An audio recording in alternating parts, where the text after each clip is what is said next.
1st of July, 1916. One of the bloodiest days in the history of war. Nearly 20,000 men from the British Army died on the first day of the Battle of the Somme. The offensive would go on for more than 4 months. It would cause over 1 million casualties on both sides. Even today, the truth of what happened during one of the First World War's most infamous battles is still being discovered by families around the UK. I feel like a suburban Indiana Jones. This is incredible. I want to finally uncover the events that shaped my own family. But he went back. He went back. To hear this officially is, yeah, wow. And now that conflict and trench warfare have returned to Europe, the testimony from the Somme feels even more important to understand. It is scary to see in Ukraine that they have gone to trench warfare because it is such a stalemate. Over a century later, I want to see how the Battle of the Somme still affects people and communities today.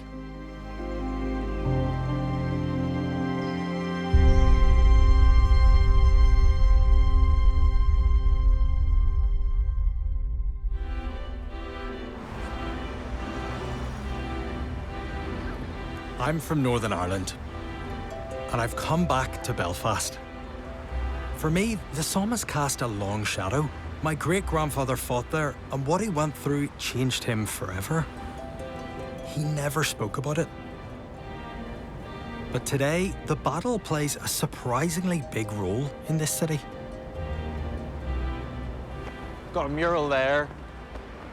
Then here you've got a memorial garden to the Somme. And then next to it, you've got another mural on the wall. They really are all around us. The Somme is strongly commemorated across Unionist parts of this city, even 110 years later. And it isn't just remembered on walls. In working-class loyalist communities right across Northern Ireland, marching bands are a massive part of life. People get together, play the flutes, the drums, and they'll march for many different reasons, but one of the big reasons that they do march is to commemorate the Somme. These are the guys that I've come to see. So this band, Gertrude Starr, were based just a few streets away from where I used to live. The Gertrude Starr Flute Band take part in about 30 parades a year, including competitions like this one. But their most significant march is on the anniversary of the first day of the Somme. That is right. I'm worried about his wrists. The Somme is commemorated so strongly here by the Loyalist and Unionist community because of Northern Ireland's political history. Back in 1916, the entire island of Ireland was part of the UK. Thousands of Unionists who wanted to remain part of the UK demonstrated their loyalty by fighting with the British Army at the Somme, and they're still celebrated more than a century later. So this is it. This is the Gertrude Starr Memorial mural. Yes, it is indeed. I'm catching up with two of the drummers from the Gertrude Starr Flute Band. So guys, where does the name come from? There was 12 young men from Gertrude Street who actually went to the Somme and died at the time. And we just wanted to make sure that they were being remembered in the right way. We think that it's important that we carry their name on and remember the sacrifice that they give so we could have the things we have today. The day of most importance for us is the 1st of July, the Battle of the Somme commemoration parade. You'll have tens of thousands of people that come out and watch it that may have had great-grandparents, grandparents that went and fought and died in the Somme. What about you guys? Is it in any way personal for you? Do you guys have that connection? Yeah, there would be a great-great-uncle of mine, Alan Dempster. He went off and was killed on the 1st of July. And there was a lot of other boys in the band, has had a lot of family members as well. My own great-grandfather, Josiah Dunbar, was one of the men from the Unionist community who signed up to fight. But surprisingly, it wasn't only Unionists who joined up.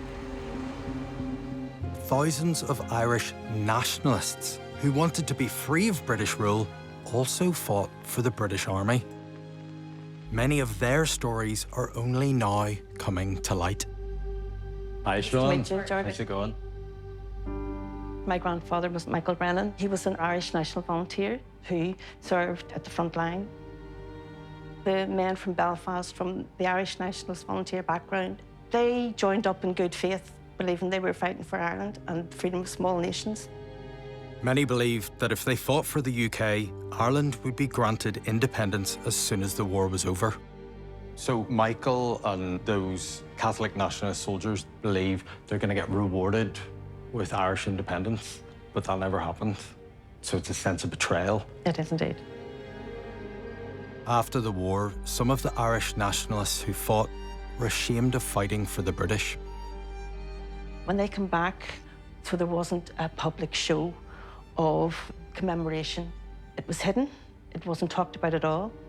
And I was told my grandfather returned his war medals. He didn't want them. He didn't want that reminder. The stories of Irish nationalists who fought for the British were often kept quiet, even from their families. Telling his story is like telling everybody else's as well. It gives people the chance to talk openly about their family's experience. Gives them confidence to come out and say, my grandfather was also in the army. More and more people from the nationalist community are discovering this. Yes, they are. But this is something that both communities have in common, because these were working class guys Yes. from working class areas. Yes. The Falls, a nationalist area next to the Shankill, a working class Protestant area, and they all went off. And at the Somme, they ended up fighting side by side at points too. They did indeed.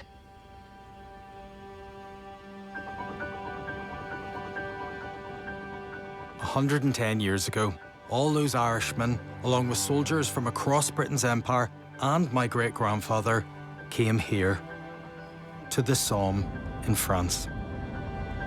As you're driving through the countryside here, you just keep passing big memorials and small memorials, some with hundreds of graves, some with thousands of graves. They're really spread out, a lot more spread out than I thought, but they're on every side of us as we drive through here.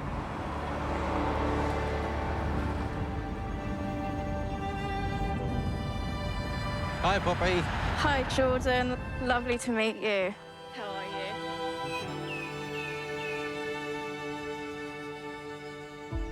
Poppy Mercier is a battlefield tour guide. I've met her at the Loch Nagar crater, where the British Army detonated a huge explosion just before soldiers went over the top on the first day of the battle. It's absolutely massive. It looks like a moon crater. The crater is around 100 metres wide and 20 metres deep. So how did they manage to create such a big crater? So what you're seeing here is the result of a large system of tunnels, and they were dug by specialist tunnellers who in their previous life had been coal miners. And they ran these tunnels underneath the German front lines, underneath no man's land, to be packed with tons of explosives. For a week leading up to the 1st of July, the British fired over 1.5 million artillery shells at the German trenches. And on the morning of the assault, they detonated almost 20 huge buried bombs. The noise rose to a crescendo such as I'd never heard before. A noise which made all bombardments that we'd heard in the previous days seem like nothing at all. And the effect of the bombardment created a sort of hysterical feeling.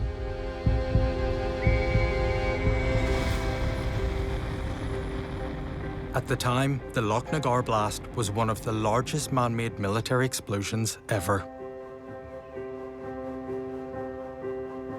Not far from the crater are some trenches that have been preserved since the First World War. And how far do these stretch? This is one very small section of the front line. It's a few kilometres out of about 25, 30. That's incredible. So, 1st of July, 1916, and the Germans are what, just there? They're in the tree line, essentially, that you can see in front of you today. That's so close. Sort of 500-600 metres. After the week-long artillery bombardment, many British commanders were convinced German defences had been significantly weakened. Troops were told to advance in steady, ordered waves, expecting limited resistance. It was a catastrophic mistake. Many Germans had survived in deep underground bunkers and were waiting, machine guns at the ready.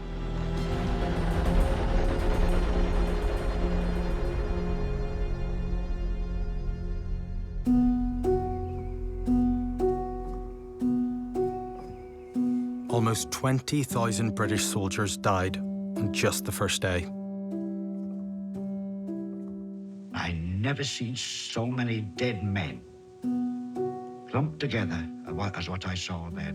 And I thought to myself, oh, the world's dead. They're all dead.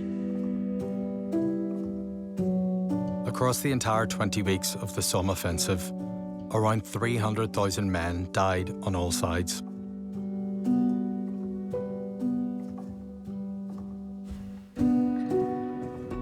It would become a symbol of the futility and sacrifice of war. This is a historical trench. We're meant to have said goodbye to this type of warfare. Yeah. Do you find it strange now that in Ukraine there are men in trenches not that dissimilar to this on the front line once again in Europe?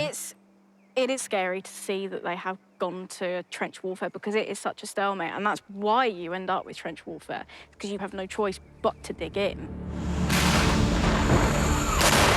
In Ukraine, the drones flying overhead, much like the machine guns at the Somme, have made it too dangerous for infantry to be above ground. Once again, the result is limited territorial gains and a grinding war of attrition.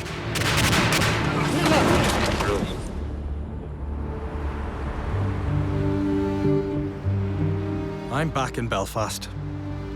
My family know almost nothing about my great-grandfather Josiah's service at the Somme. I'm determined to find out more about his story. Hello. Hello, How you doing? Jordan. I'm Jordan. How are you? Good to see you. Lovely to meet you. Come on in to Nice to number see you. 28 Bedford Street. Dr. Laura Patrick is setting up a new museum about Irish soldiers who fought in the British Army. I'm hoping she can tell me why my great-grandfather would have volunteered to fight. We know very little about him. I was told that he fought at the Somme. He's from Omagh, really rural Ulster. It's difficult to understand why, you know, from my point of view now, why he would have done that. I think there was a range of reasons. For some, it was very political, whether it was nationalist or unionist, but for others, it was a sense of adventure. For others, it was to put bread on the table. It was a job. And I would say a lot of them didn't realise what they were signing up for. But we did a little bit of research on your great-grandfather. He served with the 9th Battalion, the Royal Enniskilling Fusiliers. We've managed to unearth this footage of Josiah's regiment during the war.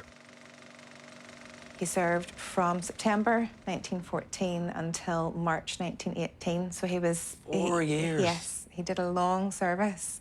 Was injured in July of 1916. So at the Somme? So at the Somme. But then he went back to continue serving until 1918. So he went back? He went back. Whether it was for this regiment or just because he believed in the cause. We didn't know any of this because what I'd been told sort of through the family is that he came back a very different person. So kind of people knew he'd been through a lot. So he was discharged in March of 1918 because of shell shock. So Wow. You're saying he came back a changed man? Yeah. To hear this officially is, yeah, wow. Yeah. My family don't have any photos of Josiah. We don't know what he looked like. It's amazing to think that he could be one of the men in these images in the middle of a war.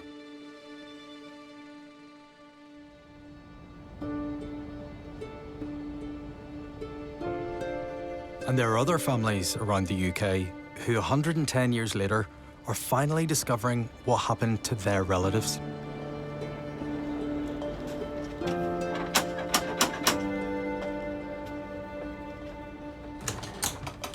Hello. Hi. How you doing? Jordan. Hi, I'm Chris. Yeah, it's my brother David. Pleased to meet you, Jordan. Can I come in? Yeah, do. Yeah. A few years ago, Chris and David found an incredible amount of memorabilia from the Somme forgotten in their father's attic.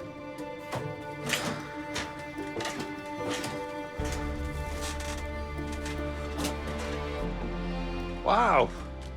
Look at all these letters. Hundreds in there. Yeah, probably even thousands. I feel like a suburban Indiana Jones. This is incredible. Can we take some of these downstairs? The Yeah, letters of you've been course. down Yeah, through and have yeah, a look? absolutely. Let's go through them. When war broke out, Chris and David's grandfather Frank volunteered to sign up along with his brother Victor. Frank was refused on medical grounds. But Victor went off to war and wrote hundreds of letters to his brother, keeping him updated on day-to-day life at the front. My habitation at present is in a little house about 600 yards behind the trenches. Somebody in our bedroom is trying to kill us by singing Thora. Is that?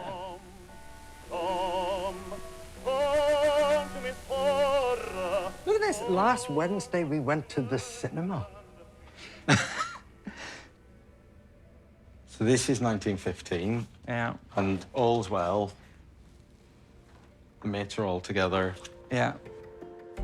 As well as the letters that Victor sent home to Chris and David's grandfather, the family have an incredibly rare treasure trove of pictures from the front, because one of Victor's friends had snuck a camera there, something which was heavily restricted by the army.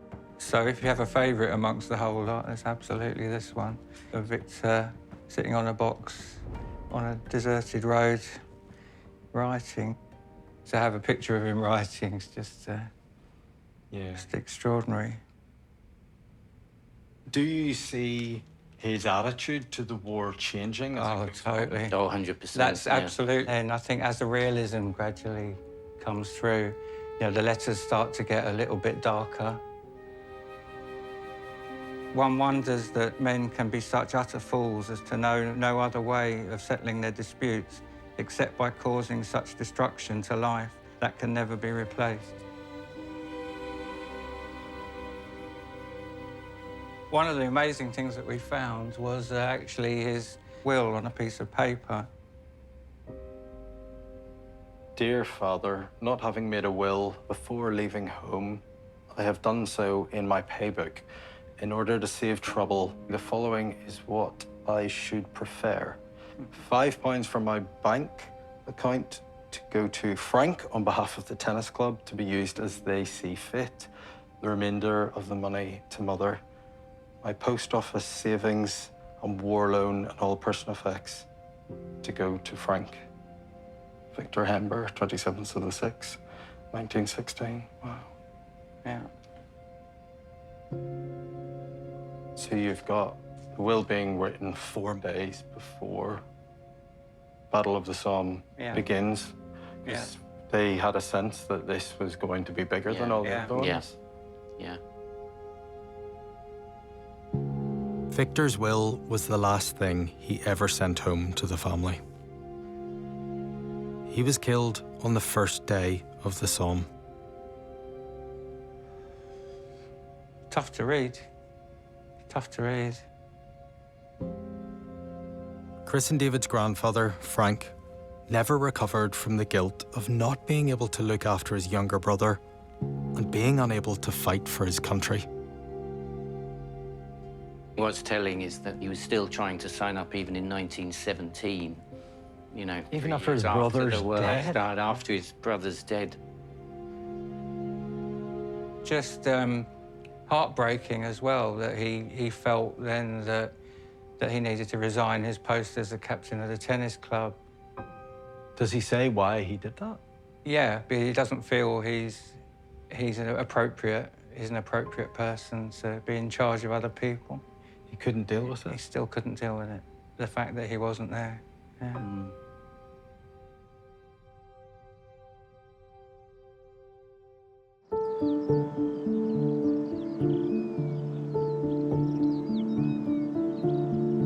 lives were ruined by the battle all across the country.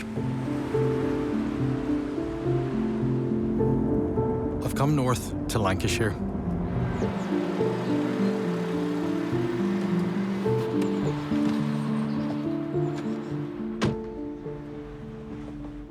I'm meeting John Barlow, whose entire life has been shaped by his grandfather's experiences at the Somme. What a place. Yeah, it's lovely. Proper little country pub. And this is where your granddad used to come to drink? Yeah, this was his haunts on a Saturday night. John's grandfather Albert signed up in 1915 and ended up at the Somme. So, there he is. Him in his uniform with the hat. But, you know, he's only a young lad. Yeah, he looks so But he young. looks like 18, like, you know. Yeah. I worry about dropping my lad off at university, you know, and you think... He's off at the front. God, you know. Eventually, Albert became a machine gunner. He said they just used to create these fields of fire so that basically nobody could get through. And that's when he'd tell us lads that he'd killed thousands. And he said literally he couldn't really see who he was killing. But he did have a one-to-one in a trench where he had to get a shot off before somebody else. And I think that bothered him more than anything else because... you could see his face. Yeah.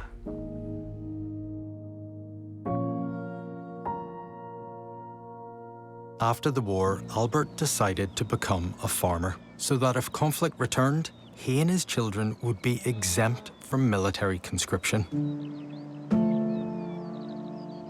The farm is still in the family. I think it was quite clever, really, because I think he had the foresight to understand that it was probably going to happen again. And when Albert came here and started farming, you know, it's so peaceful, it's beautiful countryside. Was he able to put the Somme behind him? I think he was around 85 when he went back to the war graves.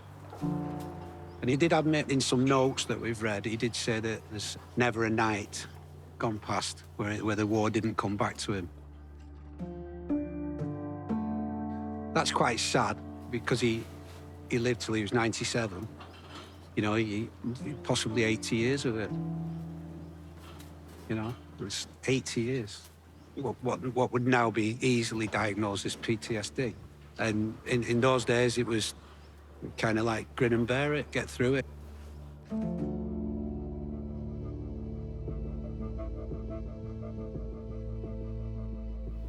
After hearing all that, it's difficult to imagine a situation today where so many young people from the UK would be sent off to fight, and the idea that they would actually volunteer to go is even harder to imagine. I think we know too much about the reality of war now. An opinion poll conducted by YouGov in 2024 found that 38% of Brits under 40 would refuse to serve in the armed forces in the event of a world war. Yet across Europe, more than a dozen countries have conscription, and others are exploring its reintroduction.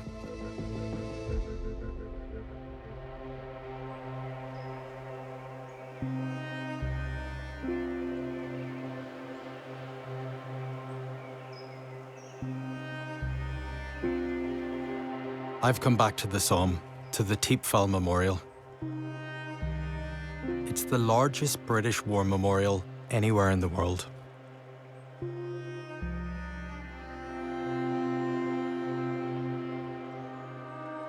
This huge memorial was built for the 72,000 British and South African men who died at the Battle of the Somme, but never got a named grave. And most of them will still be somewhere in the fields around us.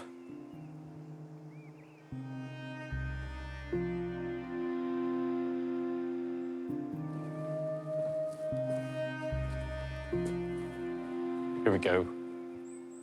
Hember HV. This is Victor Hember. Chris and David, who we met in London. This is their great uncle Victor. whose body has still never been found.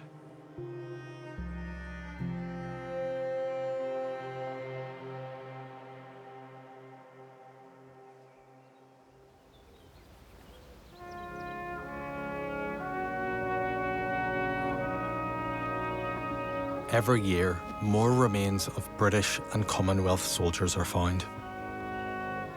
And today, there's a burial of a First World War soldier who couldn't be identified. Rosie, how often do you find remains? There's still a region of 100-odd sets of remains probably found every year. Every year? Yes, and then we'll try and identify and then finally organise the burial service. And what about the soldier that we're burying today? Where was he found? He was found on the Somme when some wind turbines were being put in. Elements of a Brodie helmet were found with him. And there were some buttons and British boots. So at the very least, we know he's Commonwealth, probably British though, based on the artefacts. Now he'll have his own Christo. Yeah, at least he now has a final resting place amongst his comrades. Victor Hember's great-nephews, Chris and David, have come to pay their respects. Today, more than a century after he fell, we honour him not as a stranger, but as one of our own.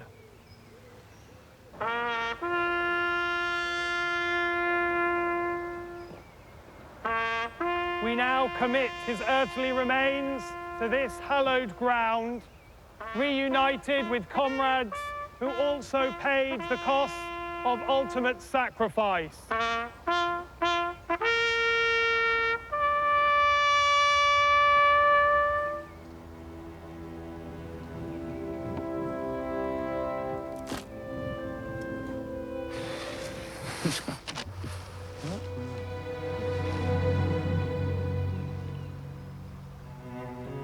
It's amazing how touching that is 110 years later. You were thinking of Victor the whole way. Time, yeah. Victor a lot. Yeah. The whole time. Yeah. I think it was important that we paid our respects to that unknown soldier and also all the other soldiers, who, as well as Victor. Just makes me realise that we have to make sure that the future generations give the same respect that we've seen today. The world today feels increasingly dangerous. War is here in Europe again. A world war no longer feels as unlikely as it once did. But as time goes by, the horrors of the past and the lessons we can learn from them become more and more distant. The question I keep asking myself is, would I do what they did? Would I go to war? And I hope I'd be brave enough if the call came, if the cause was right. Because when I think of what these young men went through, when I think of the sacrifices they made, what comes up for me is the sheer weight of responsibility on leaders. Because if you're gonna ask men and women to sacrifice themselves, if you're gonna ask them to give their today for our tomorrow, you can't take those sacrifices for granted. And so however we choose to remember the Somme, can we do it in a way that means that we're not gonna repeat the mistakes of the past?